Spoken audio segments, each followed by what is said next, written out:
This episode of Wine and Crime is brought to you by Progressive Insurance. Do you ever think about switching insurance companies to see if you could save some cash? Progressive makes it easy to see if you could save when you bundle your home and auto policies. Try it at Progressive.com. Progressive Casualty Insurance Company and affiliates. Potential savings will vary. Not available in all states.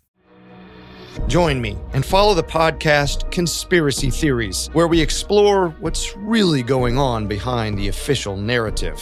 Like, what if the Loch Ness Monster isn't a monster at all, but an elephant? What do the richest 1% know that we don't? And why are they building all those bunkers? And really, what the heck is going on with the Denver airport? Join me every week to see just how high up this goes on the Spotify podcast Conspiracy Theories. Listen on Spotify or wherever you get your podcasts. Wine and Crime contains graphic and explicit content which may not be suitable for some listeners. Listener discretion is advised.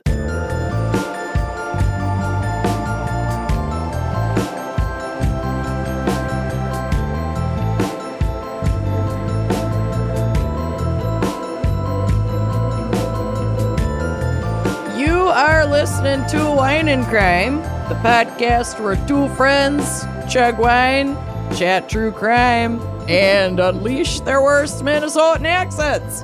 Oh, we're gonna have a fun time today. Y'all, what we have for you today, thanks to our very special fan picker, Meg, is...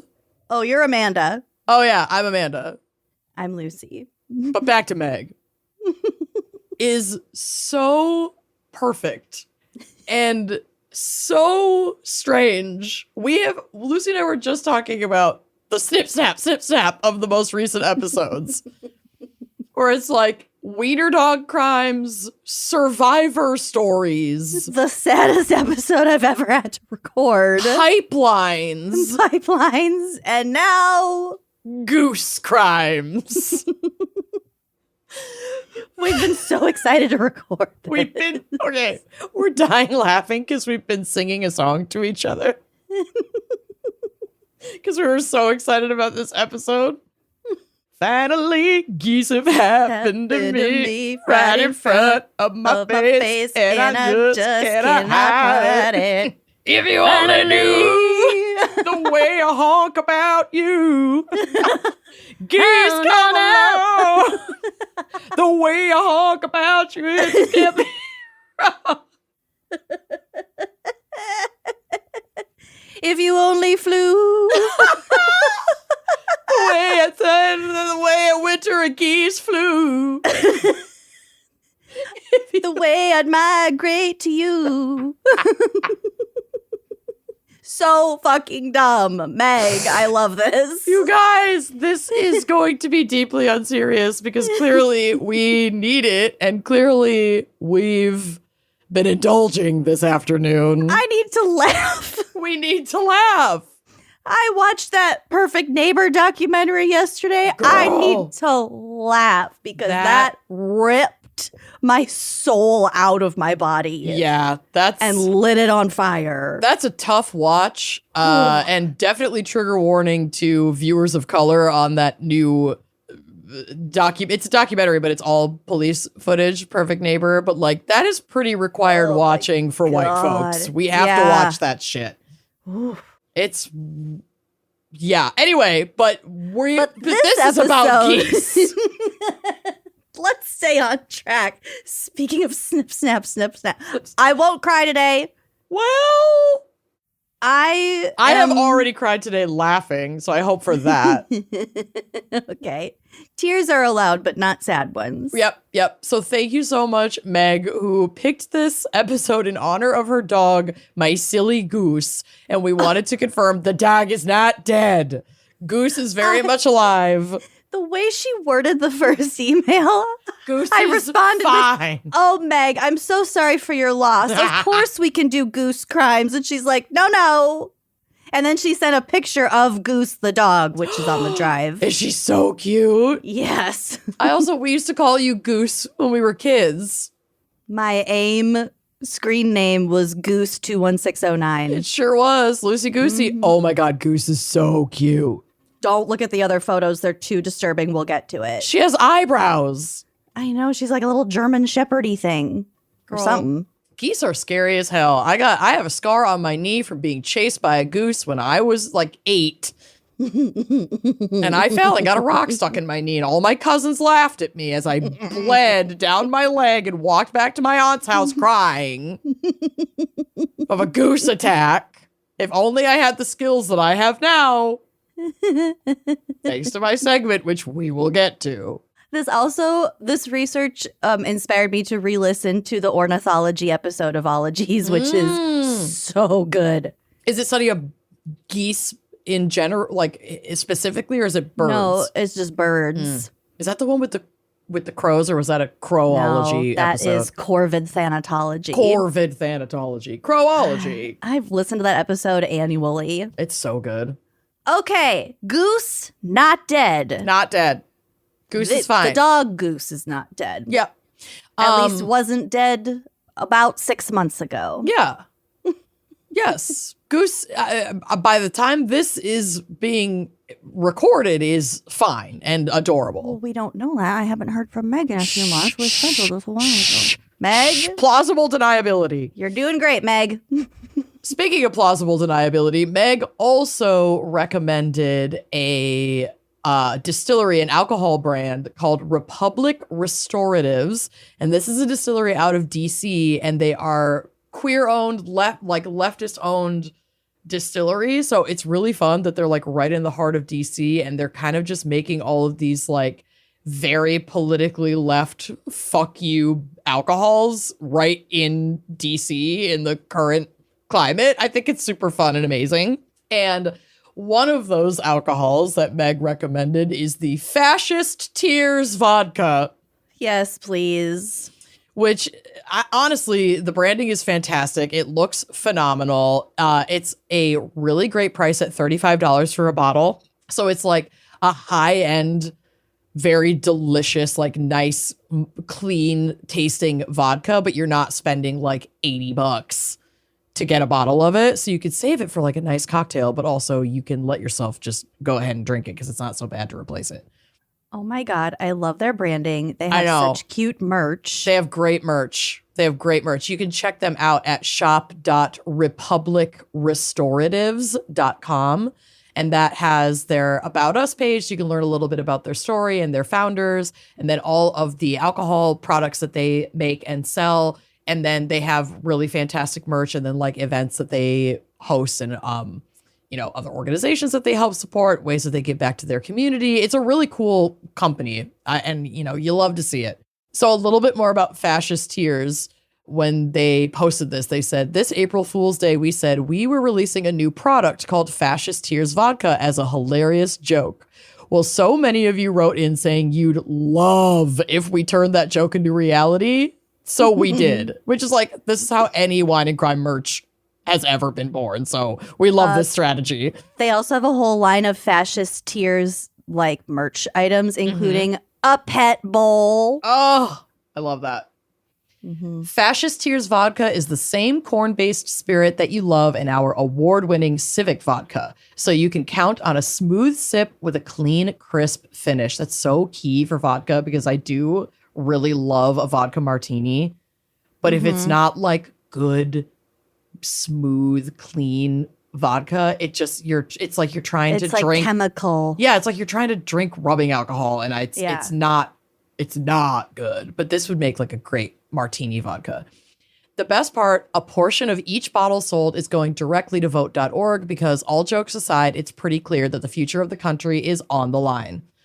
So this is 100% North American grown Eastern sweet corn. They also work really hard to source all of their ingredients as locally as humanly possible. So they're supporting farmers in and around like outside of the DC area, which I think is really cool. It's an 80 proof vodka with a 40% ABV. So like a very classic. And yeah, it has a really high rating. It has 4.9 out of 5 stars and 124 reviews. So people obviously love the branding, but people really do love the the clean quality of this vodka as well. So check them out.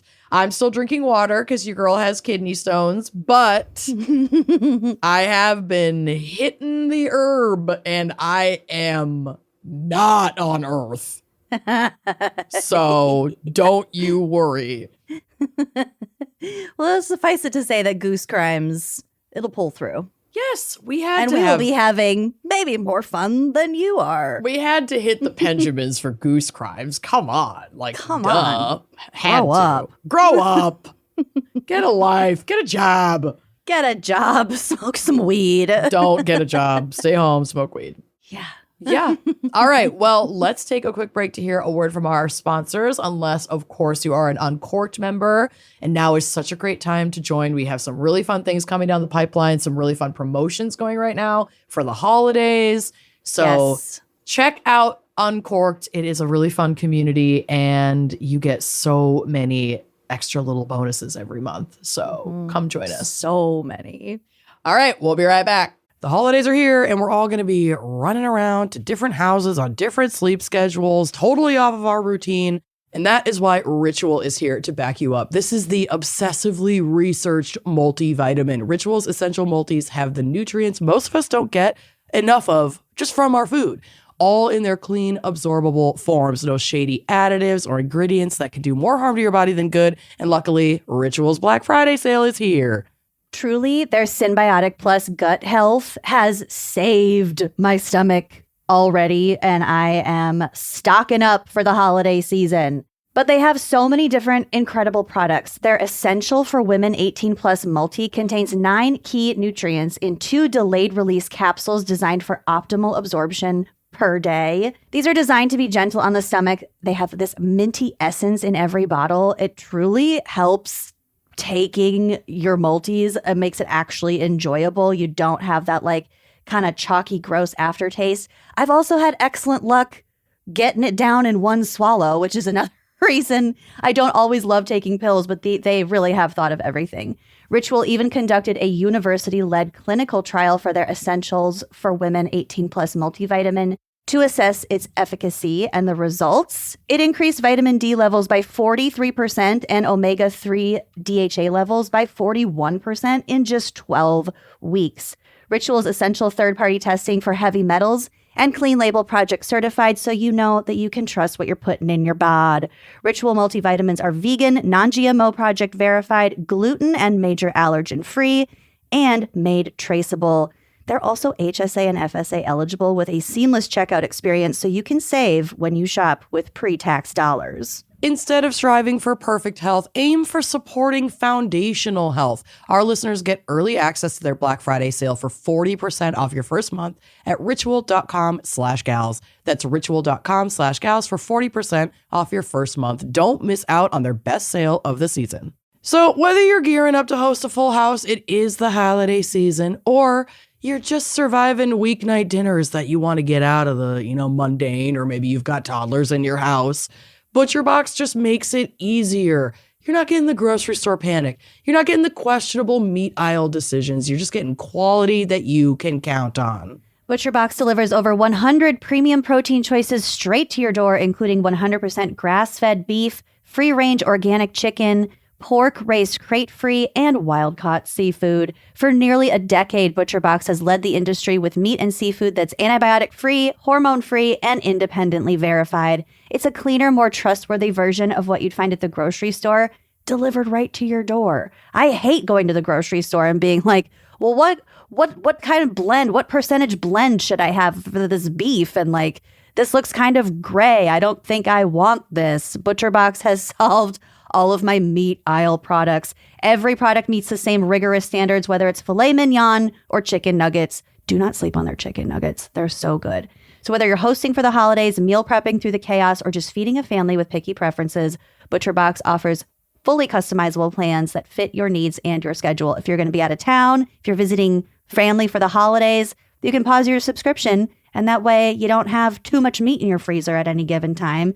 But it's also just such a treat to open up the freezer and have like all your protein needs just met for the week. Plus, every box ships free always and includes member-only perks like recipe inspo, tips, and exclusive deals to help you make the most out of every meal. As an exclusive offer, our listeners could get free turkey or ham in their first box, or choose ground beef for life, plus $20 off your first order. Go to butcherbox.com/gals to choose your offer and get this limited time deal with free shipping always. That's butcherbox.com/gals, and don't forget to use our link so they know we sent you. As the air turns crisp and the holidays draw near, comfort becomes the best gift of all. Quince delivers layers that last, like sweaters, outerwear, and everyday essentials that feel luxurious, look timeless, and make holiday dressing and gifting effortless. Quince has it all. $50 Mongolian cashmere sweaters made for everyday wear. They've got denim that never goes out of style, silk tops and skirts that add polish, and down outerwear built to take on the season. Their wool coats.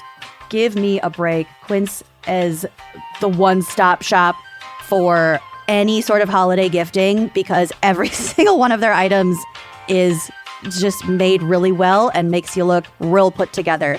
This is perfect for gifting or upgrading your own wardrobe. Honestly, Quince Italian wool coats are indeed at the very tippy top of my list. The cuts feel designer and the quality rivals high-end brands, but without that high-end markup. By working directly with ethical, top-tier factories, Quince skips the middlemen and offers prices 50% less than similar brands. I've bragged about it before. I'll brag about it again. I have upgraded my bedding with Quince bedding. Unbelievably affordable. Like the price point that their bedding is at is truly shocking. And these pieces are so soft. I absolutely love crawling into my bed at night with my Quince quilt. I'm just so cozy. So step into the holiday season with layers made to feel good, look polished, and last from Quince. Perfect for gifting or keeping for yourself. Go to quince.com/wine for free shipping on your order and 365-day returns. Now available in Canada too. That's QUINCE.com/wine to get free shipping and 365-day returns. Quince.com/wine. Lucy! Yes. What do you have for me today in a show about geese?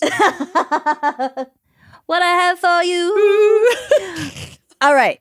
Let's start by wetting our beaks with some cool stuff about geese. Goose facts. Hashtag goose facts. Let's First fucking of all, go. domestic geese. So like Terrifying. the white geese on a farm. Oh, no, those are cute. Yeah, they are bred to be much bigger than wild geese. Okay. They also don't migrate and they can't really fly because they're big. They were bred to be big, like this. Are they like the same as swans? We're gonna get to that, right? They're Swans not have the same black as beaks, swans. not the orange beaks like those white geese have. I mean, they have really long necks. They're built totally differently. Oh, okay. Ducks and geese and swans are Like 3 different bird species. totally different. Huh. Okay. Well, I knew Was ducks that and news geese. to you? I thought that swans were like a type of goose. No. Like not every square is a rectangle, or not every rectangle is a square, but every square is a rectangle situation. Well, That's what I no, thought, but I'm because wrong. one of my facts is that geese are the biggest waterfowl besides swans. Oh, okay. Even though so they they're the spend most of their second time biggest waterfowl. on the land. Yeah. Well, they shouldn't, Spend time on the land. according to my segment, and we'll Oh. get to it. Well, you should be mindful of where their nests are, especially if there's eggs in it, Mhm. or if it's like hatchling season. Mhm. On average, a wild goose lives 10 to 15 years, but they can be over 20, 25 years old. They can last. Especially Canada geese, they tend to live a little bit longer. So like Those the are like upper the- end of their lifespan will be like 25 years. Those are like the only geese I ever see up here, unless I'm at like someone's fancy pond, and then maybe you'll see one of the white geese with an orange beak. Well, in different climates, Yeah. there are different kinds of geese. Mm-hmm. So like the gray geese, Mm-hmm. or like maybe over on the East Coast more, they're kind of like mottled brown and white sort of. Sure. Yeah. Yeah. I don't Yeah. know. Domestic geese live on average between 5 and 10 years. So some things that affect the lifespan of geese are predation, hunting pressure, disease, poor nutrition, and environmental stressors. I thought you were going to because they're say, very sensitive. when you were saying poor nutrition, I thought you were going to say porn. I was like, these geese are cranking so hard to porn that they're just dying. It's like a leading Choking cause the of chicken. geese. Damn. Choking the goose. Choke the goose. Yeah. Don't. Honking that goose. Don't honk. Don't honk that goose. Porn nutrition. Porn nutrition. I'm addicted to porn nutrition. Same. Same. But we're drinking water. We are. Mine has lemon in it to help break up calcium deposits in my kidney. What You're the fuck, such you a guys? mess. Oh yeah, I also have an Mine ulcer. has lemon in it. A hernia. All right, not a an hernia. ulcer. Sorry. What the fuck is the difference? Don't church it up. I think a hernia is way worse than an ulcer. It's a protrusion of an intestine. Shh. It's gonna be fine, guys. I'm fine. You better join Uncorked now while I'm alive to do it. Seriously, the clock is fucking ticking, you guys. She needs her health insurance. Please, Jesus Lord. We got Hang 5 on. years max. Get that bonus content while you can. Get it now. wineandcrimepodcast.com/uncorked.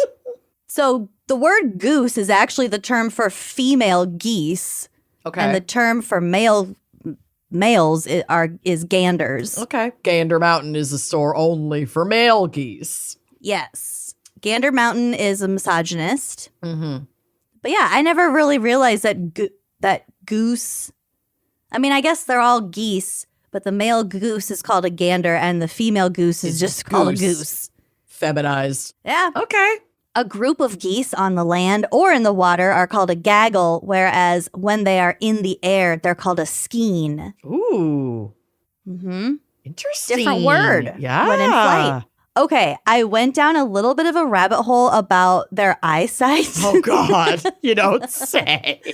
Geese have incredible eyesight. Really? Yeah. Wow. They can see about 3 times further than humans. Damn.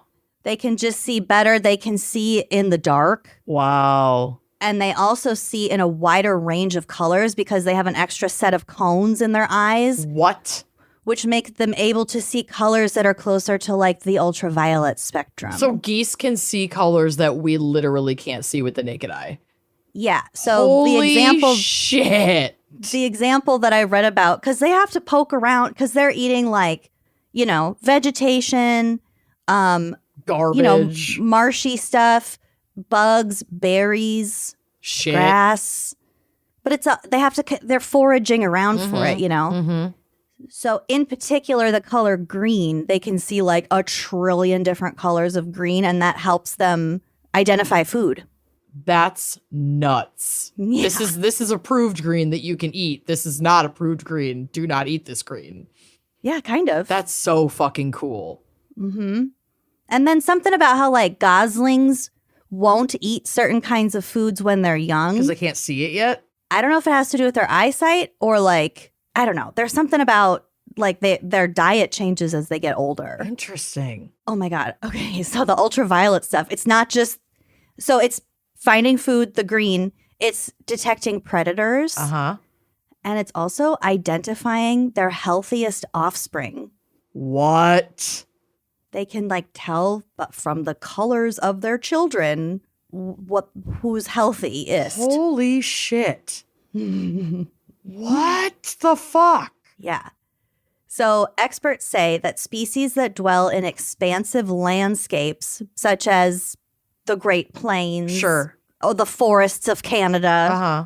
often have a specialized visual adaptation where nerve cells are distributed in a horizontal band across the retina. Okay. So like goats. Yeah. Well, I don't know. That's their actual pupil that's horizontal Right, like that. right. But it's the same thing. It's because Similar concept. they graze and they're always looking out at the horizon like, While they're eating. yes. Yeah. It basically allows them to see like up, down, and periphery all at the same time Yeah, so with better accuracy than we have the eye structure for. goose eyes don't have that creepy goat eye band. That they don't look the same. But the way that they are, that these nerve cells are distributed across their retina, this allows them to see clearly over a wide angular range. Wow. And apparently the Canada goose has a particular visual adaptation. Instead of being horizontally oriented, I don't fully understand what this means. Someone out there does. Instead of being horizontally oriented, the goose's visual streak is inclined at an angle to the horizon. So I think that means instead of this, it's like this. Oh. And so that means, and then also their team analyzed the distribution of the light-sensitive cone cells to determine whether specific regions of the bird's retina are specialized for viewing different and specific regions of the visual field. So that's what they were trying to find out, because they were like, Canada geese's eyes are very unique. Yeah. And they're really specialized. So they get a bunch of goose eyeballs and they're studying it. Plotting the distributions of the cones across the retina, the scientists found that the photoreceptors were most densely packed where they coincided with the inclined visual streak, and they suspect that the distribution allows the geese to simultaneously see the sky and the ground very clearly.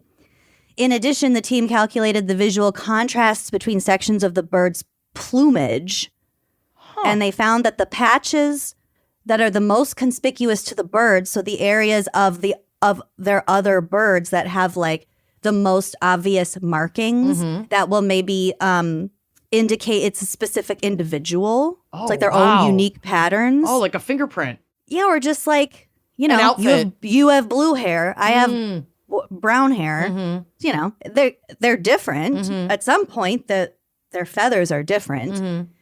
So their eyes like pick up, and their special ultraviolet vision, they'll pick up on each unique bird. That's so weird. Yeah, How cool. That's what they think. And that also happens to be the regions that the birds can see while they're flying in their Vs, when they're in a skein. Damn. But they do have bad depth perception because each eye operates independently because they're on either side of their heads. Okay. And this is called monocular vision. We have binocular vision because our eyes are close together and on the same side of our head. But they operate completely independently, but that gives them like a 360-degree view between the two eyes. Yeah.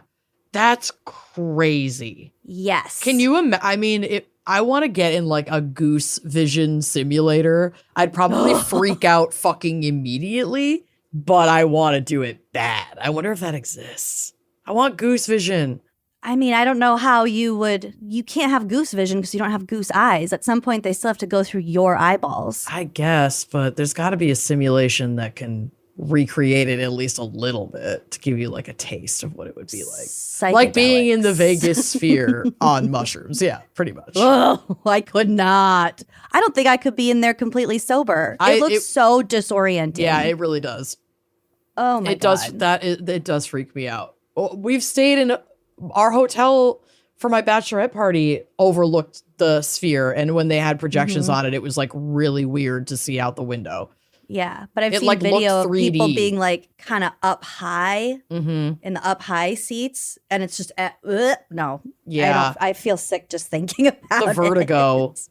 Yeah, no thanks. Getting up to go to the bathroom. No. Wear your diaper. I'm not walking. These are stairs I'm only taking once. That'd be like you when you were really high in Pepin and we were walking down the stairs of that little antique store. Yes. And I overheard you talking to yourself. Wait, left, right.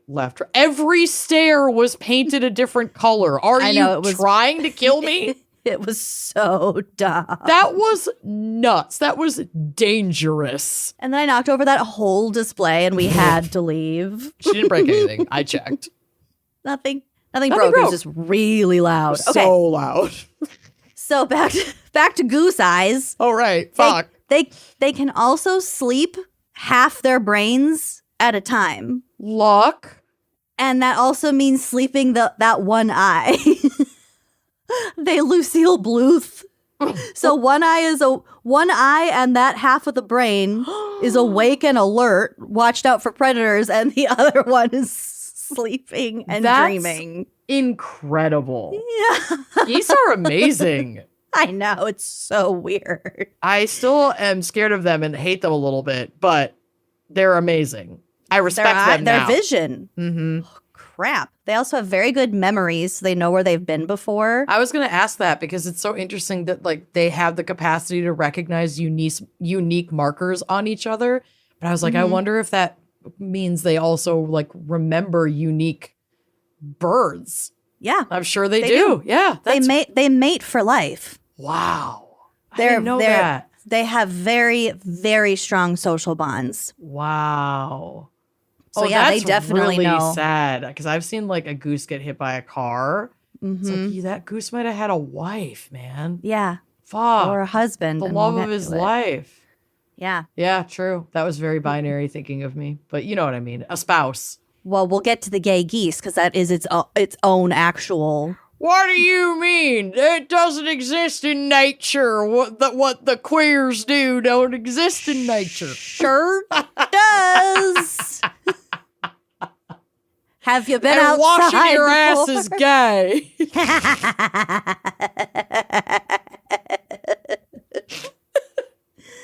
And how many wives have you had? Girl, wash your ass. Girl, wash it. King, wash your ass. I saw another video of a girl going up to, it was at like a young Republican. It seemed to be some sort of young Republican something or other because a bunch of people were wearing Trump shit. Okay. But she kept going up to like two guys standing near each other and she's, you guys should kiss. And they'd get like really flustered. Yeah. She did it like 24 times. Incredible. Hey. You guys should kiss. You three should kiss. Cute. They get so uncomfortable. All right. So I wasn't able to prove this with the actual source besides a comment on a Reddit thread, but somebody said that in particular, the geese, meaning the female geese, will return to roost where they grew up. What? And the gander will just go wherever his mate goes. Oh. The females have a stronger tie to where they grew up. Oh my God. I want to have my babies back at my hometown. Isn't that so sweet? I'm gonna die. This is so and cute. And the dudes are like, yeah, babe, whatever. I'll follow you to the ends of the earth. I'll follow you to the ends of the earth. Oh no. I know, I have chills. No. Oh my God. I love a matriarchal goose society. Let's fucking go. And the ganders are very protective. Okay. Okay, but before we get to that, so geese fly in a V shape because it reduces wind resistance and therefore energy expenditure. That I knew from the acclaimed film Fly Away Home. Fly Away Home. Mm-hmm. Oh my God. I need to find that movie. That movie. More goosebumps. That movie and Andre the Seal. Oh, stop. Two movies that formulated my childhood. Yeah. Mm-hmm. Like Homeward Bound who, bitch? Show me fucking Fly Away Home. I saw both of those in the theaters. Oh, yeah. Andre and Fly Away. I saw Fly Away Home with my dad. Stop. He wanted to take me to, he wanted to see it. Oh, duh. So he took me to Fly Away Home. That is so fucking cute. I know. It's such a good movie. I cannot. So one stat that I found said that flying in that V formation results in about 71% greater flying range. So it's very effective. Yeah, they can really, really go far. So each bird is flying slightly above the one in front of them, I believe, for some sort of aerodynamic reason, like the, what's it called? The pull, the draft. The drag, yeah. Drag. Whatever. Etc. Whatever. A chemistry occurs. A physics occurs. And then there is no one set bird that's in front. They take turns so that when they get tired, they just drop back to the back of the V. Wow. And then the next one's up. And then they drop back and the next one's up. That's so cool. It's not a hierarchy. It's just like an equitable rotation. You just tap. It's a relay. You just tap out and then you enjoy the draft or the drift, whatever, in the back. You don't have to push as hard when you're in the back. Damn. Genius. Community care. Community care. So this maximizes the length of time that they can fly before they have to rest because, again, predators migration, whatever, storms. Mm-hmm. And it's also a way of like visual organization within the group. So they know who's who, who's where. I think so. Interesting. And then like if there's a lost goose, maybe they join a V and maybe they have to. I think there is more reason in terms of like animal behavior science. Well, yeah, it's probably besides just the aerodynamics. And if they have like pretty set formations with like similar numbers across the board within their flock or whatever, their gander, their skein, their gander, that they can recognize more quickly if a goose is missing or has fallen away from the skein. Because it's like, oh, the formation's out of whack. Like the pattern isn't right. The numbers aren't there. We must be down somebody. We're supposed to have 25 or whatever. Yeah. Or if you get lost, you can identify your skein. Yep. Wow. Maybe. And make your way back into formation. Yeah. I mean, they have such good eyesight and they can recognize. I mean, there's no reason to think that they wouldn't recognize the individuals in any given skein. I can't handle this. It's too crazy. It's crazy. Okay. Their bills, their beaks, their bills are really sensitive with many touch receptors similar to those in our fingertips and our palms. Oh, wow. Okay. So they really can feel. There's a lot of sensory intake through the beak. Yes. The bill. Okay. And that's got to be, again, if they're foraging, and that's predominantly what the bill is used for, they have to not only see the difference between food, but like feel the difference between textures and things in the ground. Mm-hmm. That's crazy. Because they won't use their wings. They can't use really their feet to like kick around to touch stuff. Do they have a good sense of smell through it, or is that just kind of incorporated with like the sensory intake of the beak? I didn't find anything about their sense of smell. I don't think I was really fixated on the eyesight. Hey, that's so fair. No worries. They are very, very loyal to their mates and their families and their flocks or their gaggles. So, like I said, they're very social animals. And when they're born, they can imprint onto people or objects the way that like ducks do. The way that Jacob in Twilight did. Ugh. To Renesmee. I hate that. I hate it so much. And the fact that it's real. Okay. I thought it was a joke. Last night, again, definitely encouraged by herbal remedies, I had this brilliant idea of what if we did a Twilight Crimes live show in Seattle and then did a Gals Go weekend and get content up in Forks, Washington, and put out a YouTube episode of the Gals Go Twilight. And we think we're going to do it. So I think it needs to happen summer 2026. Because then we can go to a Portland Pickles game. Yeah. Tell us in the comments if you would be into that. And that will fuel us to plan it for next year. That would be really fun. I need it for obvious reasons, but I am also a logical business owner. And without the full support of the team, I wouldn't want to take a huge unilateral risk. decisions. No. But I don't think I'm into it. I'm into it. But it's the feedback, let's hear it. Hype me up. God. To make this happen. Okay. Okay. So, and I also said they mate for life. They also mourn when they lose an egg or a gosling or a partner. It has been determined by previous studies that the heart rate of geese increases when they see their companion or family members in conflict with another goose. Oh my God. So they get like they're like anxious and protective, ready to don't fuck with my friend. Oh, that's my wife. Keep my wife's name. No. No. But that's it. Yeah. That's why they puff up. Yeah. Protect the nest.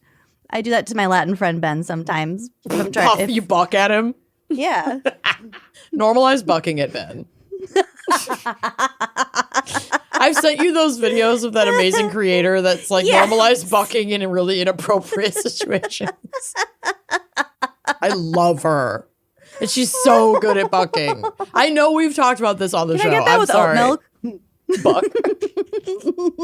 Oh my God, happy birthday. Buck. Your baby's beautiful. Buck the baby. Cuckoo gaga. Oh my God. And another Don't friend buck who a I baby, won't they get name says, if you see a baby, like your friend's baby, and it's like not very cute or it like looks kind of fucking crazy, he just says, he looks so alert. Oh my God, that's a good one, actually. Oh my God, he's so alert. So alert. His eyes are just out. Looking in different directions because newborn babies always, their eyes are crazy. They don't know what the fuck they're looking at. I'm not going to name who, but I saw a photo of somebody that I am connected to who just had a baby. The baby looks exactly like Corey's lawyer. No. No. I'll send it to you right now. What? Just an adult man baby. I will find photos of both of them. Great. All right, I can't do this now, but I'll do a side by side for you. It's eerie. And I'm not suggesting that Corey's lawyer is the father of that baby. No. No. The baby looks like Just a 55-year-old corporate man. This 55-year-old man. Oh my God. I do love an old man baby though. They're so funny. I love them. Okay, then I have two to send you. Bring it. Wait, right. What are we talking about? Geese. Right. Geese being aggressive. For the most part, geese are used to humans, so they're not afraid of us. And ganders are the ones who like patrol the area. They guard the nest. All right, gander and is a they're male goose. Gaggle is a group of geese on land. Yes. I would got And that a wrong. skein is in the sky. In the sky. Mm-hmm. So if the goose is on the eggs, the gander's going to be walking around bucking. Mm-hmm. Stay away Yep. from my family. So can they bite you? Because I think people, Yep. they're scary. Yeah. And they're really big. And then they flap their wings. Oh, I have a picture on the drive of a really pissed off goose. No. Also, nightmare fuel. And this is from IFL Science. I am assuming that's I Fucking Love Science. Mm-hmm. Look at the photos. Ew, does its tongue have teeth? What the fuck? Goose tongues have a barbed, and their beaks also have teeth. No, Yeah. no. Go to the screenshot because I Googled goose teeth and all the photos are so repulsive of the suggested Google search. Oh, it's so I have sick. a screen grab of my search. It's sick. Ew.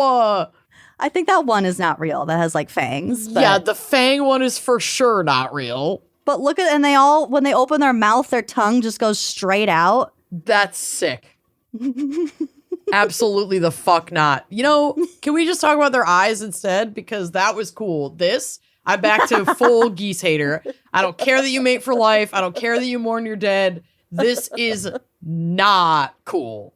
It's not cool. That's the worst thing I've ever fucking seen in my life. I'm exiting out of here. Well, don't Google turtle mouth then, because there are a lot of animals that have teeth all the way down their throats to keep things from crawling back out. Absolutely the fuck not. Nope. You need to shut up. I cannot do this. Oh Are my you God. fucking down their throat? Yeah. Here, I'm going to Google No. turtle mouth. No. Ugh. Oh my God, it's so gross. It's exactly what you picture. Oh no. No.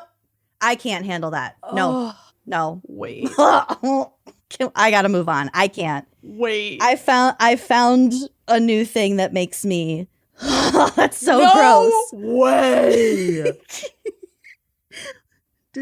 It's exactly what you it's so bad. Oh. Can you imagine being eaten by a turtle?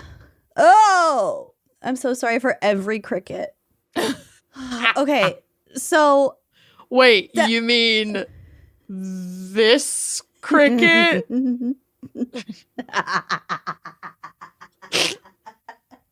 I thought you were going to put up that picture of Jiminy again. He's so cute. We love So him. cute. Okay. So, yeah, I mean, they can bite you because look at them, but they're technically not teeth. I don't care what they technically are because they're fucking fangs and they're awful. And I'm starting a metal band called Goose Mouth or Goose Fang. Goose Fang. I like Goose Fang. Goose Fang is pretty sick. Yeah. Okay. So, Vanessa Amaral Rogers of the RSPB didn't look up what that was. That's fine. Says, quote, the goose teeth regular teeth are made from enamel, and these spiky looking structures are made from cartilage, and they're known as tomia, or if it's one, it's tomium. So geese eat all kinds of tough food. Having tomia on their beak and tongue helps them to rip and pull roots, stems, grasses, and aquatic plants from the ground. The teeth and flesh from bone on their tongue also help clamp down on small mammals and insects. No. So would they eat like mice and stuff? Yeah. Shrews. Wow. I guess. It would suck to be a shrew.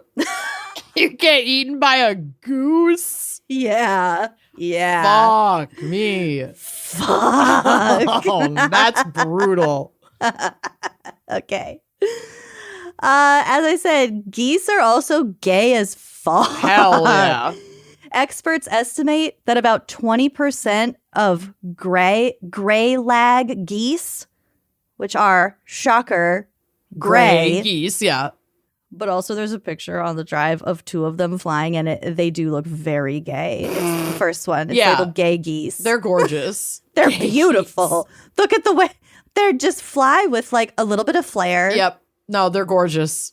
They're gorgeous. They're perfect. That's a beautiful goose. That reminds me of like the UK. If I saw a goose like that, I'd be like, am I in England? Because literally all we have in Minnesota are these fucking horrifying Canada geese. So they think that about 20% of gray lag geese are in homosexual relationships. Love that. And as many as 30% of Canada geese are gay, but we just don't notice because the males and the females look the same. Oh, so visually, it's really hard to tell at a glance the gay ones. Yeah. But yeah, they said as high as 30%. Wow. And so then there was a 2016 Nautilus article that was exploring like why, because, you know, in terms of reproduction and, you know, growing the species, homosexual relationships aren't logical in that way, in an evolutionary way.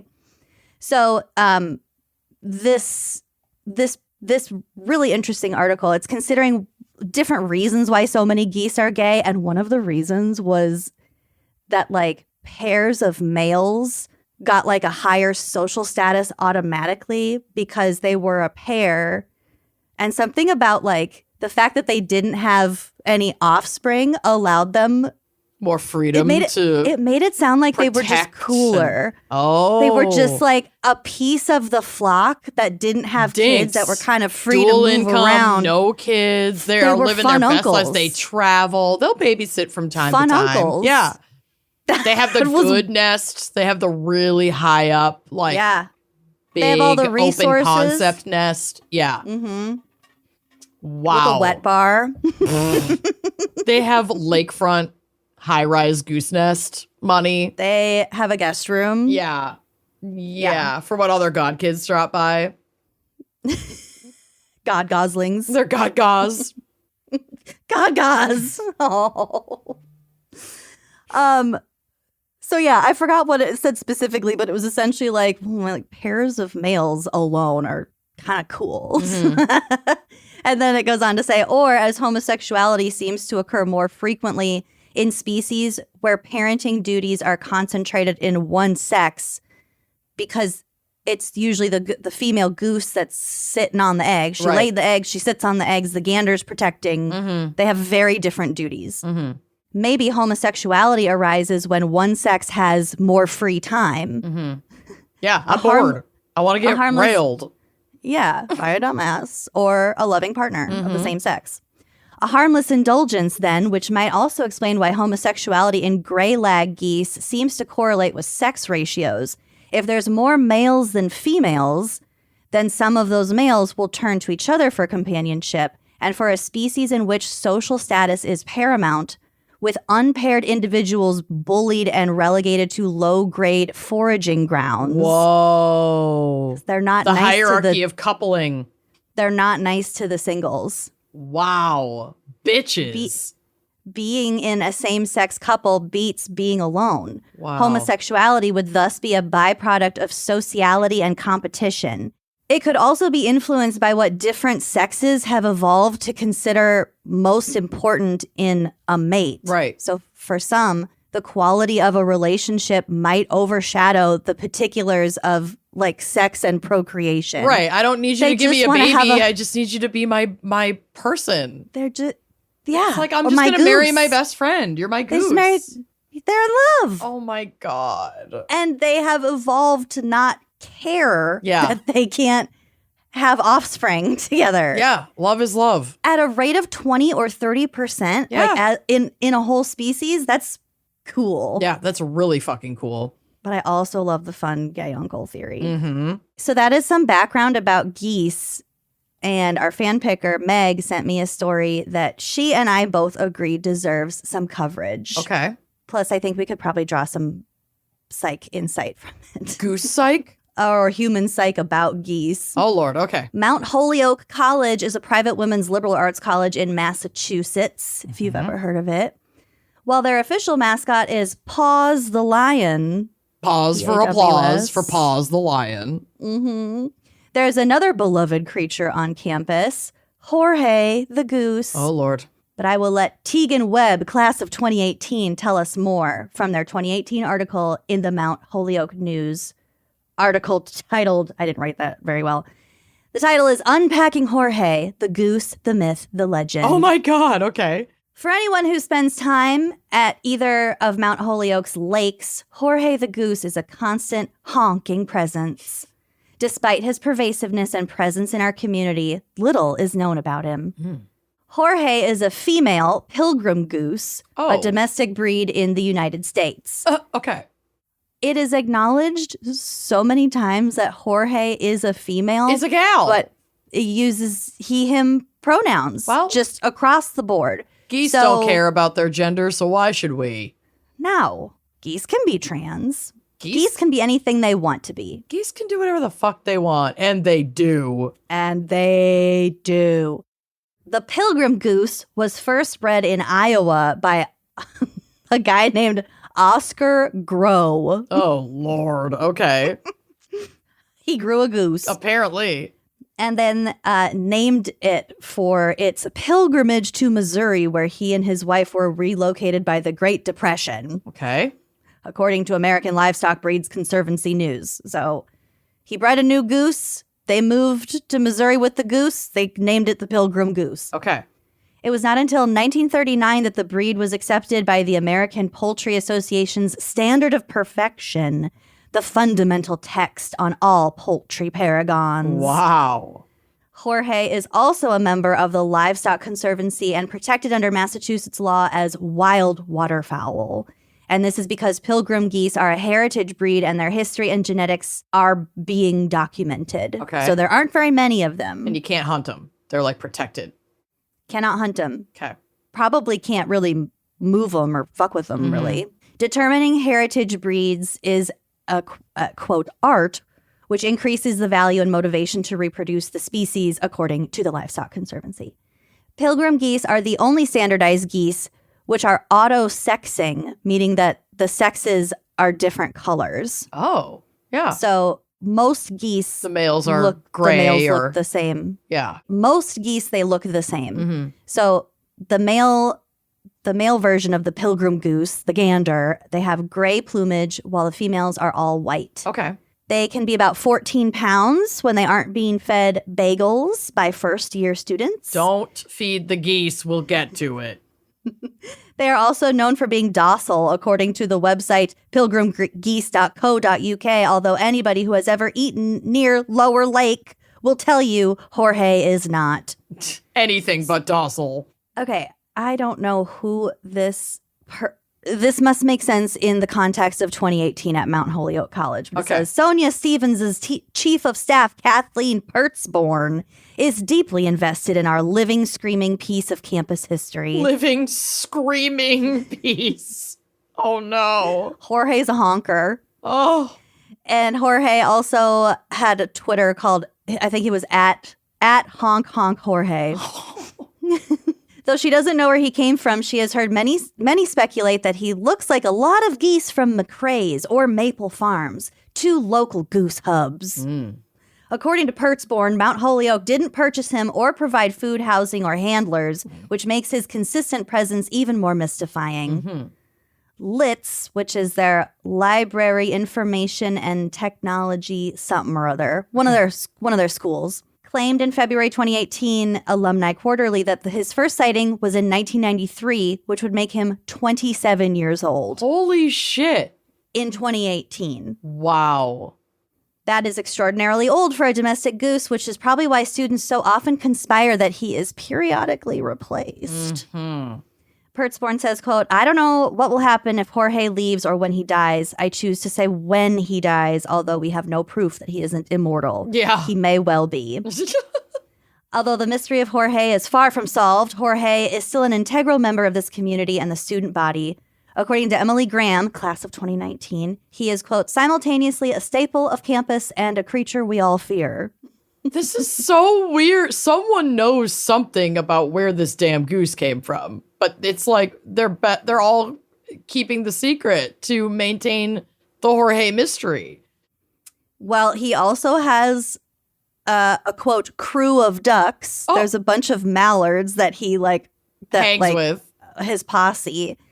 And he also co-parents the babies, a pair of mated Canadian geese who visit once a year to lay eggs. Fun Uncle Auntie Jorge. Yeah. Auntie Yeah. Jorge. I love her. Yeah. Because remember, she's a girl. Yeah, but I think the pronouns are he, him.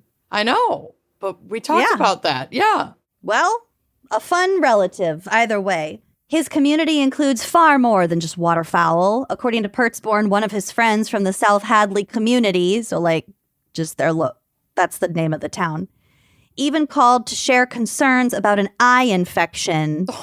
So someone called the school and was like, I think Jorge has an eye infection. Oh. And everyone kept a close eye on him through his recovery. Oh my God. He's also a reported menace for brides taking photos near Lower Lake. Oh my God. No. She says, quote, I think he takes offense at the largest white goose he's ever seen trying to pose for pictures near his territory. Mm-hmm. Get out of here. My culture is not your costume.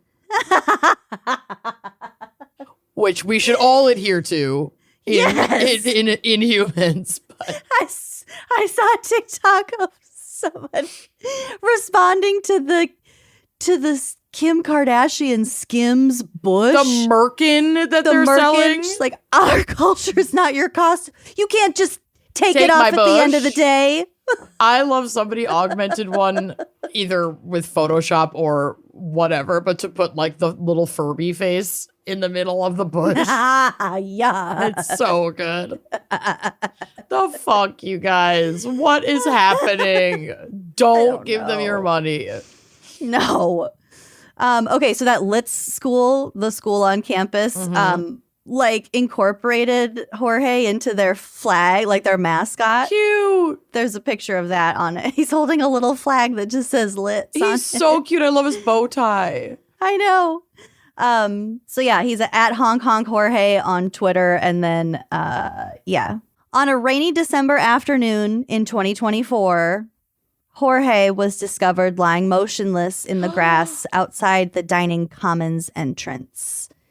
At about 4:42 p.m., an employee arrived on the scene to remove his body, which was wrapped in a blue plastic bag and placed into a cardboard box before being carried away.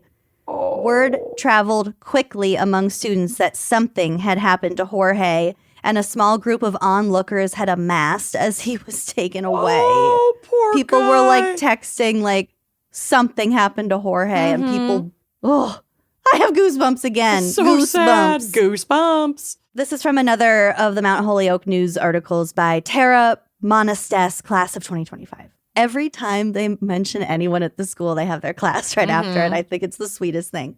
It appears that Jorge crashed into the large windows near the dining commons entrance mid-flight, causing a fatal injury. Oh. A Mount Holyoke News staff member familiar with the situation said that Jorge struck the window while flying with a group of other geese near the building. Oh. He was joining up with some buddies and they were just going on a fly. Yeah.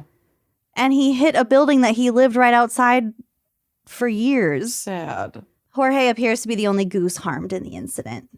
So there were witnesses. Josephine Singleton, class of 26, says, quote, "We were in Wilder Hall, so we ran down the stairs right there." Oh. They arrived quickly on the scene after being informed via text by a friend about Jorge's apparent death.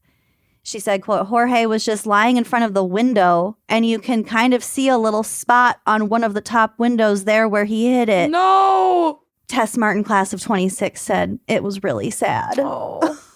I hate it when you can see where the bird hit. Yeah, the chip. Oh. Oh. Mhm. Macabre chip in the glass. Jorge, the college's beloved goose resident, had been a staple of the Mount Holyoke community for years. Featured on stickers, pins, and other such decorations, Jorge is the unofficial mascot of, the Library Information and Technology Services, LITS. Cute. Often seen grazing around campus and swimming in the college's lower lake, the goose was known for his brash honk and photogenic feathers. He really was beautiful. I have pictures of him. If you can ignore the goose mouth, cute little pink eyes. He's really unless cute. that was his eye infection.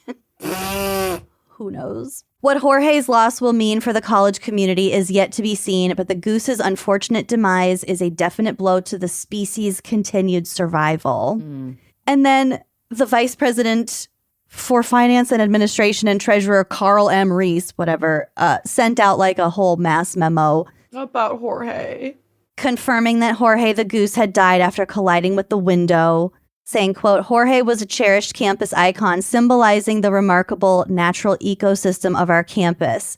We will share additional information as available and useful to the community. In the meantime, I encourage everyone on campus to take a moment to reflect on the beauty and wildlife that make our environment so special." Oh.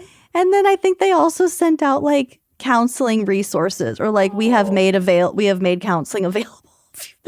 That's so sweet. I know. And then Reddit user Glace Cakes posted a photo of the Jorge's memorial. There is a bagel.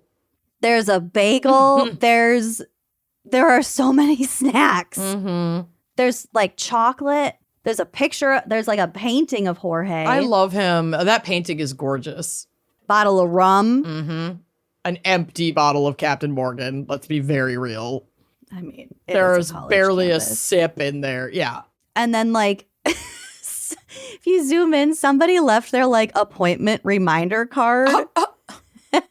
And then someone commented, people were just leaving like whatever they had in their bags. Yeah. I guess. Somebody in the comments said, "Did Ethan make his appointment? Does anyone know?"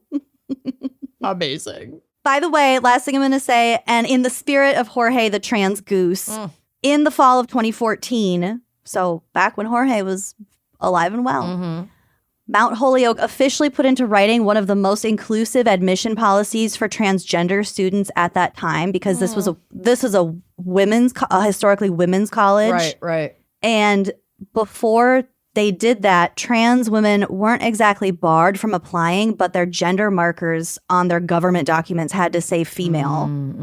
So now their policy allows for self-identification, allowing trans and non-gender conforming students to apply too. So Jorge would be proud. I believe that is very true.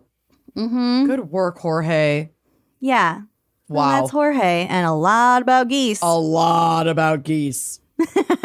All right, let's take another quick break to hear a word from our sponsors or for you to run and join Uncorked so you can skip these ads entirely and then get to my segment. I'm so ready. Did you know there is an online cannabis company that ships federally legal THC right to your door?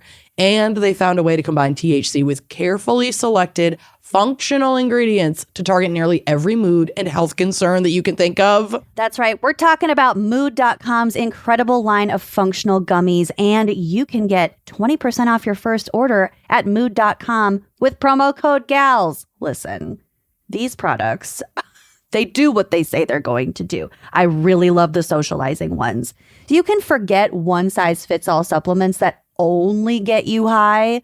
Mood's functional gummies are optimized to kick in as little as 15 minutes and take you to the exact mood that you're looking for. If you want to be social, like I was this weekend, if you want to get creative, if you want to focus, if you want to sleep, whether that's mind magic gummies for deep work and creativity, PMS support to ease cramps and balance mood swings, hello, or their sexual euphoria gummies to help you feel ready for action and turn every touch into a full body experience. So listen, you can find gummies to just get you high pretty much anywhere these days at any gas station, but Mood's functional gummies combine premium federally legal THC with targeted botanicals to help you get into the perfect mood, usually in as little as 15 minutes, and everything ships discreetly straight to your door. There's no lines at the dispensary, no awkward conversations, no like, well, this is what I'm kind of looking for.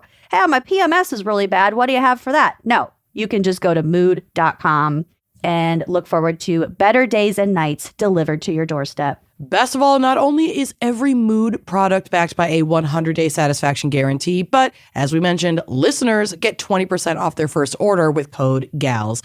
So head to Mood.com, find the functional gummy that matches exactly what you're looking for, and let Mood help you discover your perfect mood. And don't forget to use promo code GALS when you check out to save 20% on your first order. With a cat named Beans, you can imagine she's probably pretty picky about what she's eating. She's a cuisine artiste, and that is why we love to feed her Smalls. And this podcast is sponsored by Smalls.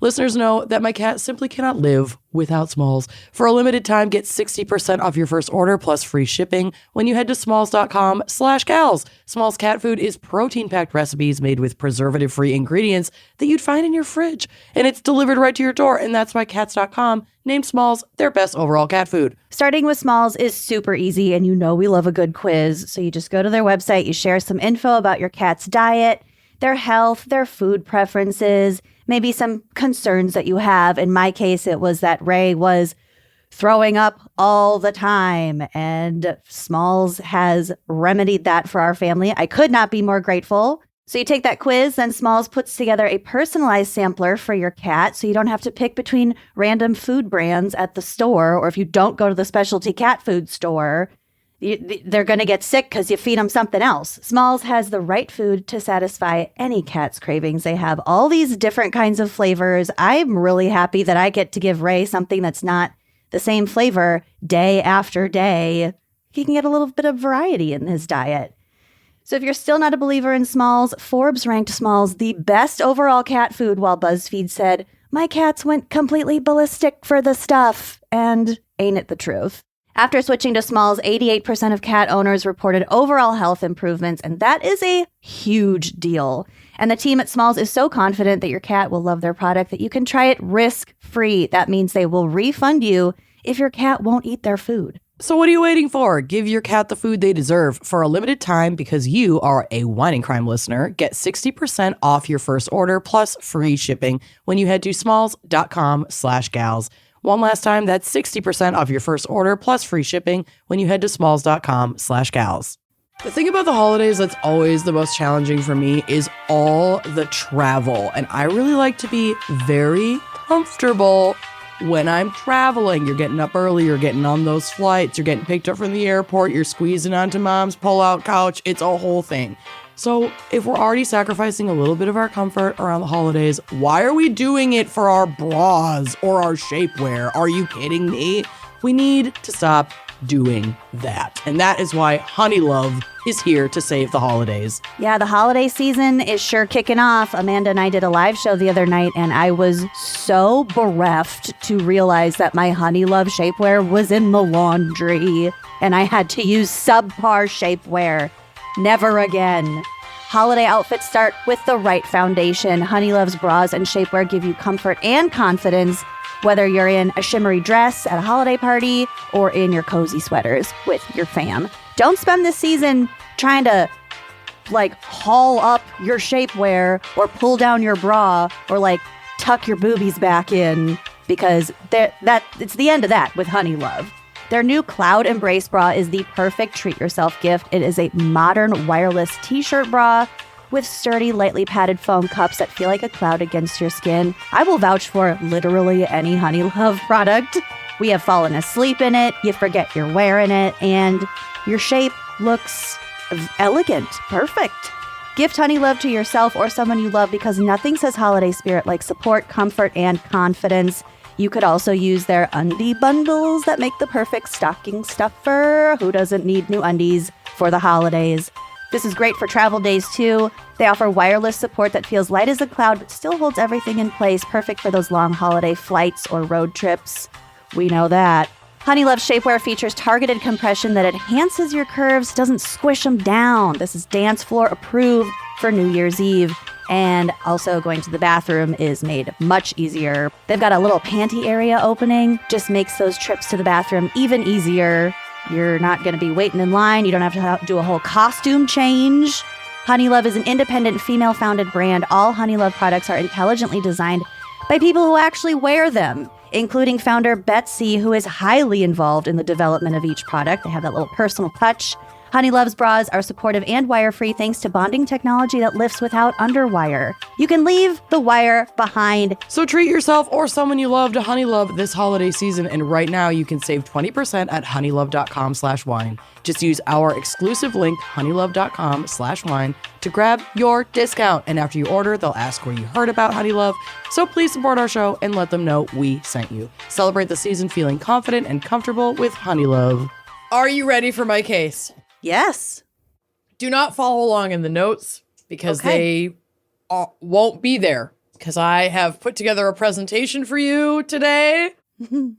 So yeah, I have something a little different, because in my search to find a good goose-related crime, I searched crimes caused by geese. Naturally. I wasn't really finding anything that was catching my eye, and I scrolled.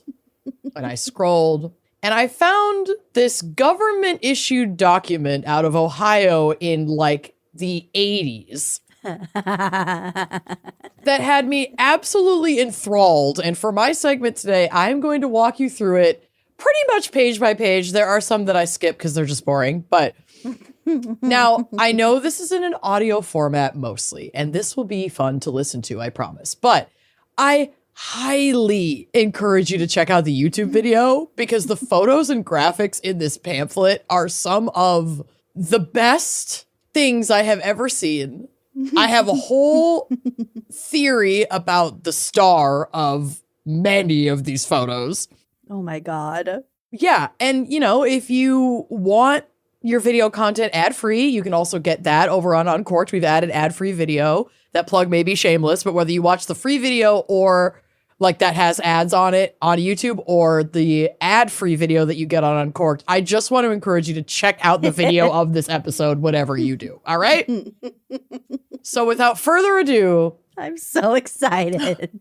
From Fulton County, Ohio's Division of Wildlife, I present to you Goose Conflict.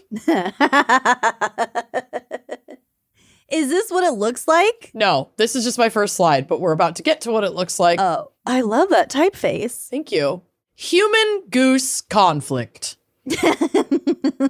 Giant Canada goose history in Ohio.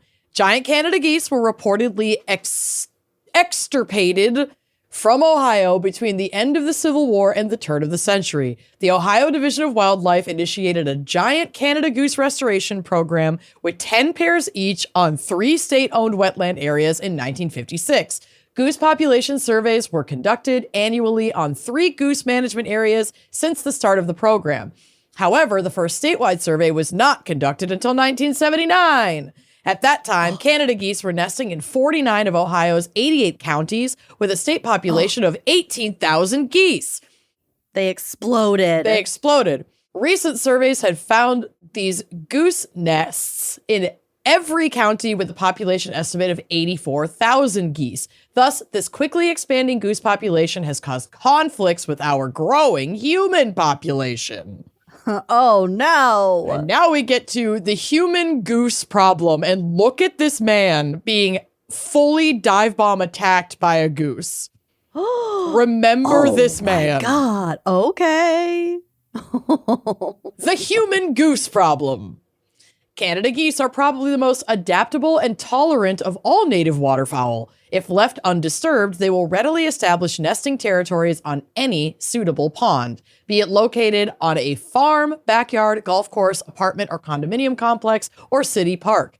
Herein lies one of the major problems. Most people will readily welcome the first pair of geese on their pond, but these geese soon wear out their welcome. In just a few years, a pair of geese can easily become 50 to 100 birds that are fouling the area around the pond and surrounding yards, as well as damaging landscaping, gardens, and other vegetation. Yeah, eating your hostas. Yup. Human goose conflict continued. So we can skim a lot of this, but it basically talks about how the goose problem kept getting worse because then they were settling on farms and then they were doing some pretty consistent damage, not just to crops, but that they're also stealing food from grazing animals, like they're eating their feed. Oh my God. Statutory responsibility. The Ohio Division of Wildlife holds the statutory responsibility of managing Ohio's wildlife resources. At times, certain species conflict with human interest. These sheets are designed to help the landowner or organization alleviate waterfowl conflict situations. So this is like, we have this conflict. Here's the pamphlet of information that we recommend to help you. A community resource. Yes. Canada geese, at least at this time in this area, and all native waterfowl are protected under both the Federal Migratory Bird Treaty Act and Ohio state law. This protection extends to the birds' nests and eggs. It is illegal for any person, agency, or organization to take or attempt to take, pursue, hunt, shoot, wound, kill, trap, or collect any bird, nest, or egg outside of the regular hunting season without a special permit. So you can't just kill geese when they're on your property and they're being annoying. You can hunt them during a very specific season so that hunting is regulated. Yes. So page 2 ends with that. And then page 3 is hunting. Oh my God, look. What? His tail singed. Do you see that? Oh no. No, I'm focusing on my presentation. I'm sorry, there's wax and melted hair on Ray's tail right now. Oh my God. Do you need It stinks. Do you need to get a brush or something? I'll be right back. Yeah. So basically, they're establishing that geese are a problem for farms, for family homes, whatever. And they are telling you why. And then they're like, here are some things that you can do about it, but you can't just hunt them willy-nilly. But then immediately their top suggestion is hunting. Hunting is usually the best option, it says, due to fewer natural predators and the large amount of available habitat like golf courses, corporate ponds, private lakes, etc. Resident goose numbers have increased dramatically the last few years, especially in urban areas. This in turn causes an increase in the number of human goose conflicts. Can we talk about corporate ponds? I know. Get over it. What the You're not fuck fooling is that anybody. for? It's for their sad, locked up drones to have something like sort of okay to look at out their window. Yeah. It's Okay. tragic. Make it a hologram. Do something. Work They from home. can choose what they look at. Ugh. Work from home. No, that's worse. That's more dystopian. I like working from home. The most successful way to keep the goose population in check and resolve human goose conflicts is to allow hunting. So I think they're also trying to like lobby a little bit to like maybe open up some goose hunting a little more. However, if the state published this? Yeah, this is from the Division of Wildlife out of this county. Oh, okay. In Ohio, yeah. This option is not possible in every location due to city ordinances or for safety reasons. However, if hunting is feasible, this option should be the number one harassment technique used. Hunting decreases the number of geese. Yeah. Moreover, hunting will make the other harassment techniques more effective. Geese become much warier when hunted. So it's like if you hunt alongside other deterring factors, then they associate those deterring factors with death and won't want to go there because they're smart, as you explained, and have good memories. Geese that have been hunted notice helium balloons, loud sounds, or anything else unnatural in an area. They will be more likely to seek a different area to feed and rest than geese that have only been harassed. Ray hates balloons. Oh, can't deal. Get to the balloons. Oh, good. So hunting continued. We're going to skim. They're talking about establishing a goose hunting program. And then they lay out the advantages of hunting. It decreases the local goose population. It makes other harassment techniques more effective. It's no cost to the landowner. It provides recreation for hunters, and it provides food. So it's like ways that you can monetize and also use what you're hunting. Like people can eat the geese. Mm-hmm. Okay, now we're going to get to better stuff. Goose attacks. Notice the man again in the picture. That's the same man. What the fuck? So, what's and he I think doing? the same goose. Remember earlier, a goose was like dive bombing him? Hold on, let's see if I can find him. Oh, I remember. This guy. Oh, so it's the same attack, maybe. I think it's the same man, same attack. And I think like the photo is very high quality. I think they staged it. I think they put this poor bastard at a park and we're like, all right, we need to get some footage of goose attacks for our fancy pamphlet if we're gonna lobby the state to let us do more hunting in goose pheromones. Who knows? General background information on attacks. Geese have adapted well to the ponds and well-manicured lawns of urban habitats, which has placed people and geese in proximity to one another. This is especially apparent during the spring when geese aggressively defend their nesting territories. The Ohio Division of Wildlife has documented goose attacks on humans that have caused serious physical injury, such as broken bones and head injuries and emotional distress. Oh my God. The emotional distress I can absolutely attest to, and I got physically injured in a goose attack, so I get this. I will not let anyone forget that. Many of these injuries have occurred when the person tried to avoid an attack and tripped over an object like stairs or curbs. So it's like, they didn't get directly injured because a bird attacked them. They got directly injured by the stairs they fell down when a bird attacked them. Yeah, because you're going to get the fuck out of there. Yes. When fed by humans, geese tend to lose their natural fear of people. This lack of fear often leads to more violent attacks during the spring nesting season. In addition, when geese lose their fear, they will begin nesting closer to areas that people frequent, such as buildings, flower beds, parking lots, picnic tables, etc. People who have had a negative experience are more likely to be afraid of geese upon their next encounter and often fall victim to attacking geese every time they come into contact with geese. For example, each spring, many people are repeatedly attacked by geese nesting next to the entryway of a building they must enter. Individuals who are not afraid of geese usually have trouble understanding how someone could possibly be afraid of a bird. But to the person who has been attacked and or injured, these threats are real. Have you ever been chased by a fucking goose? You have. You don't forget. Oh, no. Why do geese attack me? Why don't they leave me alone? Breeding instincts are among the strongest drives of animals. Again, all of this I'm reading verbatim from this, in all caps. Why do geese attack me? Why don't they leave me alone? Under the picture of this running man with a goose on his shoulders, wrapping its wings around his neck. It's like choking him out. Against his face. This man's being fully choked out by a goose. They're huge. And their wingspans are significant. This pamphlet's incredible. I'm obsessed with it. Okay. Breeding instincts are among the strongest drives of animals. Canada geese usually start choosing mates and selecting a territory for nesting in late February to early March. The females start laying eggs anytime from mid-March to mid-May. Incubation by the female begins as soon as all her eggs are laid. The gander's job during nesting season is to defend the female, their nesting territory, and eggs. If a person or another goose enters the territory, the gander will usually give a warning call, honk, to the intruder before chasing it away. Some geese can be very aggressive and will only stop their attack when the intruder has left or the goose's life is threatened. So you really got to scare them back to get them to knock it off. So then they give you some tips on what to do if a goose attacks you. The main bullet points: maintain direct eye contact and keep your chest and face pointed at the goose. Oh my God. If the goose acts aggressively, calmly and slowly back away, watching for obstacles. Get that panoramic vision. Maintain a neutral demeanor, i.e. do not act hostile or show fear. Show no fear. Be a man.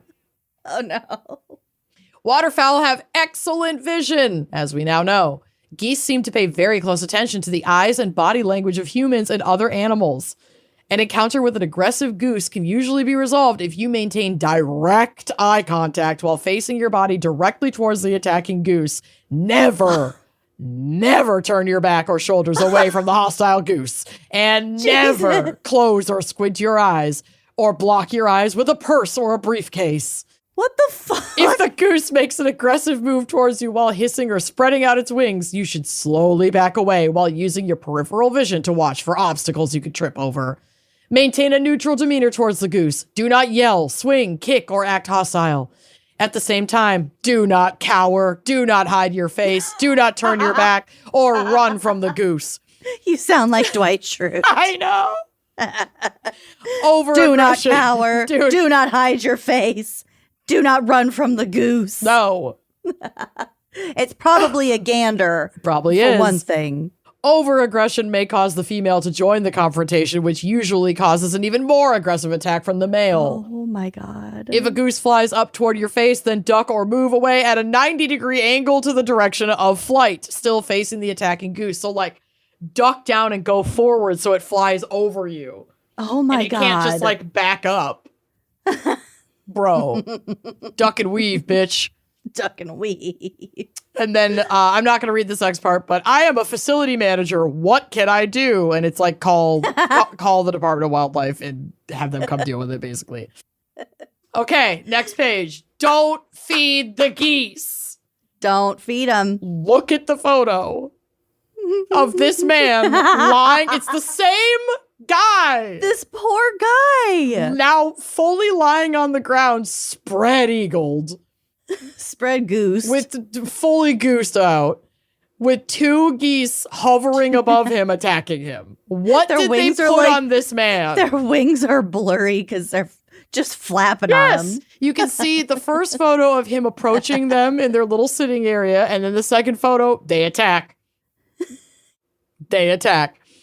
People residing in urban and suburban areas enjoy seeing and interacting with wildlife. Feeding ducks and geese bring these birds into proximity with people. People that feed wildlife feel they are helping the birds, and this provides these people with a sense of well-being and excitement. To the ducks and geese, however, the result of relying on handouts is devastating. Feeding popcorn, bread, or shelled corn is like feeding a child junk food since the geese are not receiving a balanced diet. This activity is a very selfish pursuit. And when only one party, humans, derives a benefit. Well, yeah. What happens when geese lose their fear of humans? So that's kind of why they're reiterating about don't feed the geese, because if they're not afraid of you and they associate you with food rewards, they're just going to keep, if you don't give them food rewards, they're just going to fucking attack you. Like, where the fuck is my food, bitch? I thought we had a situation here. Geese that are fed by well-meaning people lose their natural fear of man and reside closer to normal humans. This can lead to violent attacks during the nesting season, which is March, April, and May, especially to people who are afraid of geese. Most injuries occur when the person is backing away from the attacking gander and trips over a curb, planter, bumper block, or steps. Parks, businesses, and apartment or condo associations may be held legally liable for physical or psychological damages. Thus, the goose feeding creates justifiable public health and safety concerns. Well, it snowballs. It snowballs. All right, skim, skim, skim. Don't feed them. Use visual deterrents like flags or... Flags. Look at the balloons. Yuck. Look at their drawing of balloons. Why do they look like that? The balloons literally have like faces, like creepy faces on them. They're the worst. That scarecrow, that thing's the worst scarecrow I've ever seen. Its hands are stumps. It's a drawing. We could have drawn a better scarecrow and cooler balloons. Yeah. It's not a photograph. That's actually the end of its arm bone sticking out through its skin. I hate it. Helium balloons staked in open fields or anchored over water have proven effective in repelling geese. Tether the balloons with 75-pound test monofilament line at least 10 feet into the air. The use of balloons larger than 2 feet in diameter is not recommended due to their increased wind resistance. Balloons should be moved every 3 to 4 days to increase their effectiveness. Eye spots on balloons also increase their effectiveness. So I guess it's like draw these on. It's on purpose. Ew. I hate it. Well, they kind of look like owls then. Yep. I don't know if owls. Or just a big looming predator. Yeah, who knows? And that's why they had those. Remember in Ireland on our Trova trip? Oh, yeah. I thought kites those birds, but they were like kites that kind of look like birds. Yeah, they of like predatory birds. Yeah. Yeah. Flying in the air. Smart. Really cool. Keep like pigeons and shit away. And like seagulls. Probably. Keep them from pooping all over the trains. So yeah, they recommend balloons, scarecrows, and Mylar tape. Those like strips of Mylar. Shiny. Yep. And then they don't like the shiny and it makes a weird sound when it's like blowing in the wind. So all of these things scare Ray too. Yes, very, very normal. Very normal. Okay, skim. They also recommend putting up physical barriers like pond grids or perimeter fencing. My in-laws have property on a lake, and to deter geese, they have like a rock wall that goes up to their yard, but then at the top they just have these tiny little stakes in the ground, and then they put fishing line between the stakes, so you can't see any fencing. It like does not disrupt the view at all. But then the geese can't really see it and they bump into it. A, they don't want to climb up the rocks anyway. But B, if they do get up there, they bump into the fencing and they don't like it and they go back in the water. That's very smart. It's really clever. When I worked at the sailing school, the docks every single morning would just be covered in goose shit. Mm-hmm. And I can still smell it. Oh, yeah. It's so fucking gross. So for the poop alone, you want the geese off your lawn. Yeah. Get off my lawn. The recreational spaces. Yeah. Mm-hmm. So perimeter fencing like that can work, but now they get creative. This is where things went completely off the fucking rails. Mechanical scare devices, hazing. Using noise to your advantage. Birds react to unfamiliar sounds. Almost any loud foreign sound will startle and repel geese and other waterfowl. Birds do learn to ignore sounds that have proven harmless, especially if they are used often and for long periods of time. Prior to initiating a harassment program in urban areas, consult state, county, and local authorities regarding noise ordinances. In addition to products specifically designed to scare birds, many ordinary appliances found around the home can be used. Mechanical scare devices include, but are not limited to, leaf blowers, electronic alarms, air horns, sirens, alarm or distress calls. And your neighbors will love you. Well, this reminded me of your dad because they included a drawing that drawing reminded me of my dad too. Yeah, it looks like a potato gun. It's on a barrel attached to a propane tank, and it's labeled, "A propane exploder is a very effective tool for harassing geese on your property." The fuck? My dad would churn out 2 for every household on the whole block. He sure would, but you might not want to do that because on the next page it says proper preparation and diversity are the keys to success. So you don't want everyone to have the same thing. You want a variety of deterrent tactics so they don't get too accustomed to just one. Okay, that makes sense. Yep. It is imperative to begin scare tactics as soon as the geese arrive on your property in February and March. Once geese have started actively nesting, almost nothing will work to drive them off your property. Well, they're not going to leave their freaking eggs or their nest. Exactly. Yeah, you got to work quickly. Proper organization is also important when starting a frightening program. The more diverse the techniques used and the more easily the operation can be changed, the more effective it will be. Once initiated, the program must be persistently applied as necessary each day until success is achieved. Use that Yankee ingenuity. Don't be afraid to experiment with different types of noisemakers. Sirens wired to movement-sensing devices are effective for harassing geese as soon as they arrive. Most importantly, be persistent. Do you know what this reminds me of, though? What? Parks and Recreation? No, obviously not. Oh, right. When in Animal Crossing, when you were trying to get that goddamn penguin to leave your island, and I just harassed him every day. I gave him dirty clothes to wear. You had a campaign to of terror. I left garbage outside of his door, so he had to walk through garbage every day when he left his house. You made him wear the moldy dress. Yep. I hated him. I hated him. Did he ever leave? Finally, he left. It took like 6 months. He loved it. It took He was so sick. long. He was sick. I hated him. I hated him.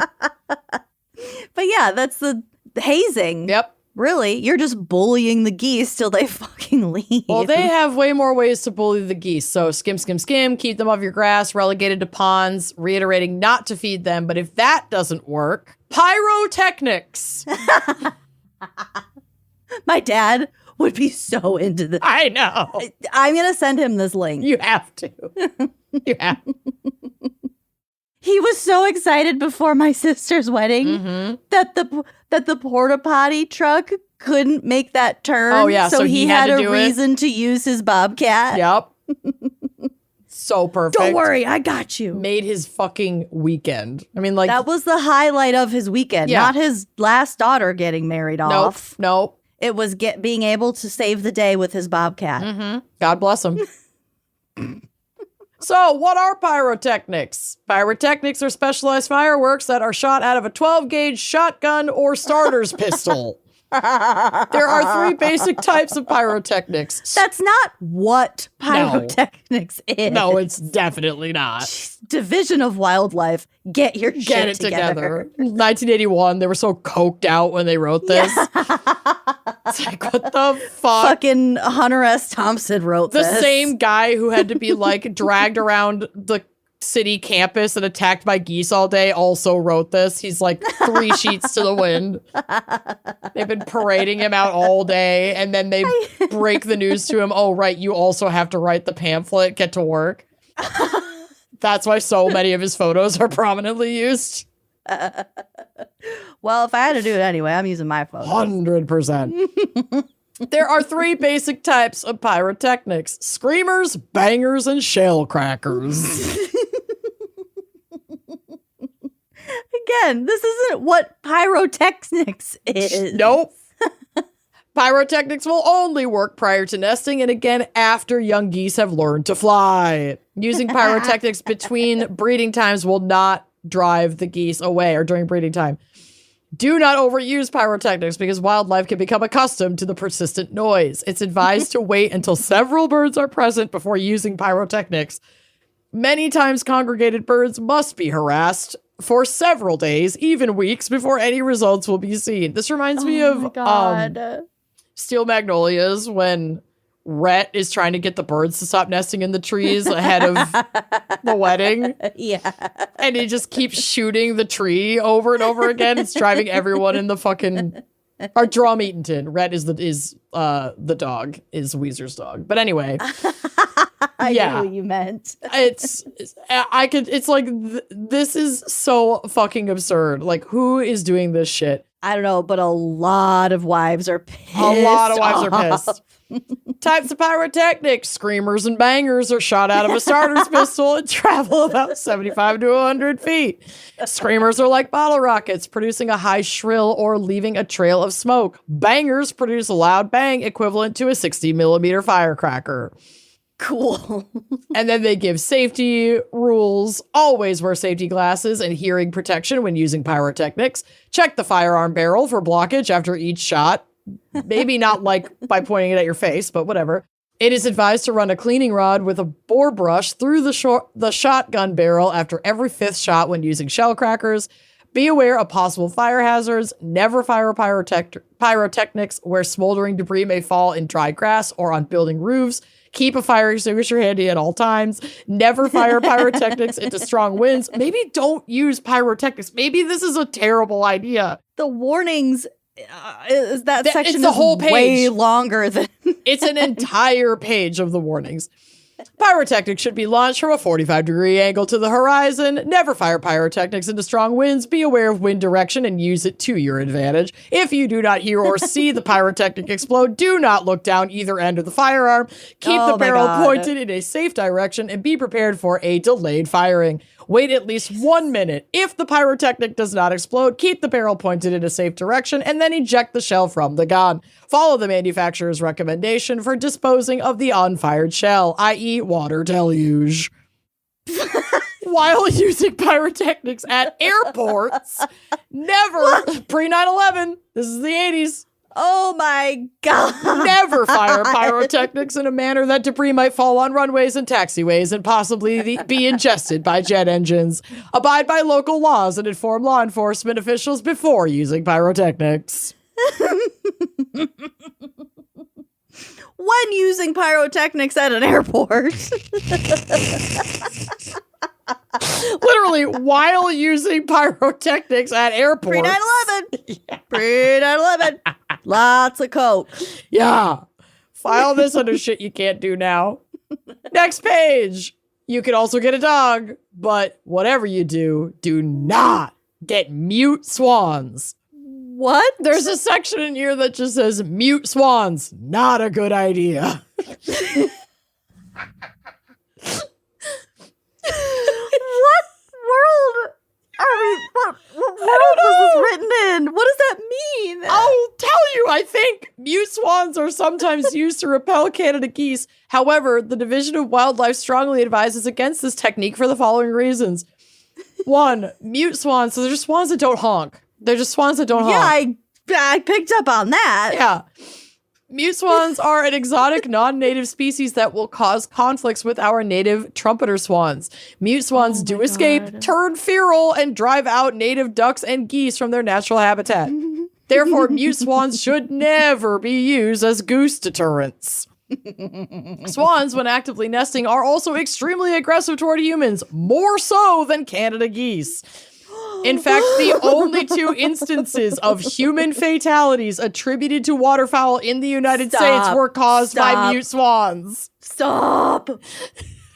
Vanderpump Rules. Hanky and Panky could never. Oh, no. They just attack her. They kill her in cold blood. Oh my God. After years of abuse. Years. Swans seem to be very aggressive towards ducks. However, swans are not always effective against larger species like Canada geese.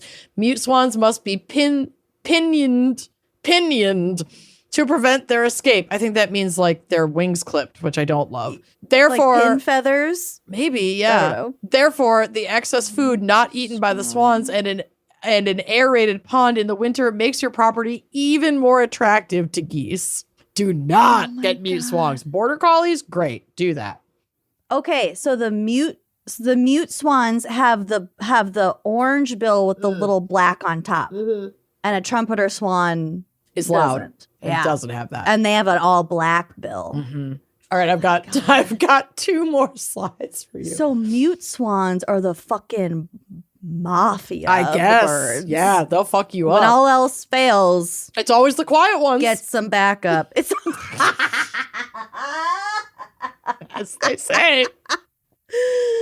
No, not a good idea. No, mute swans because they escape. Not a good idea because they escape and turn feral.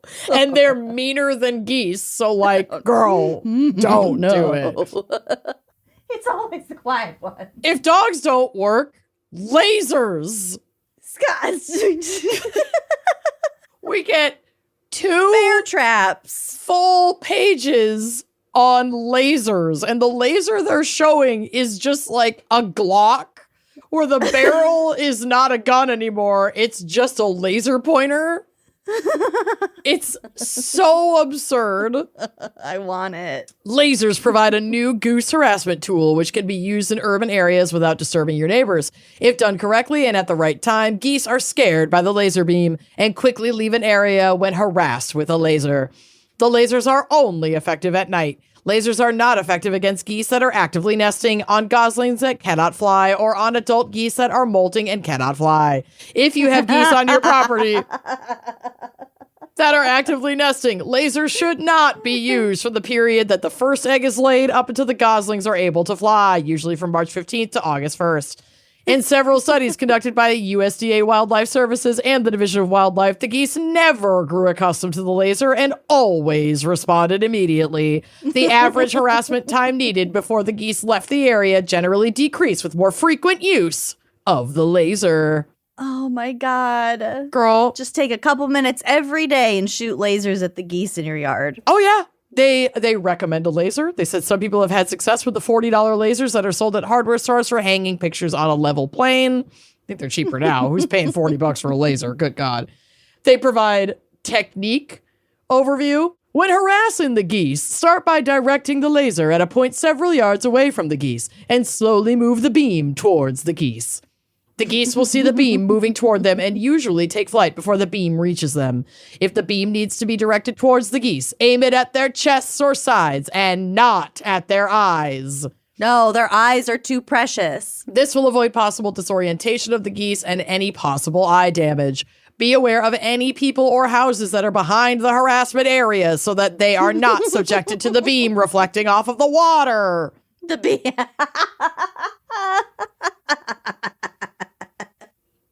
Do not subject your neighbors to such a beam. The HOA will be pissed.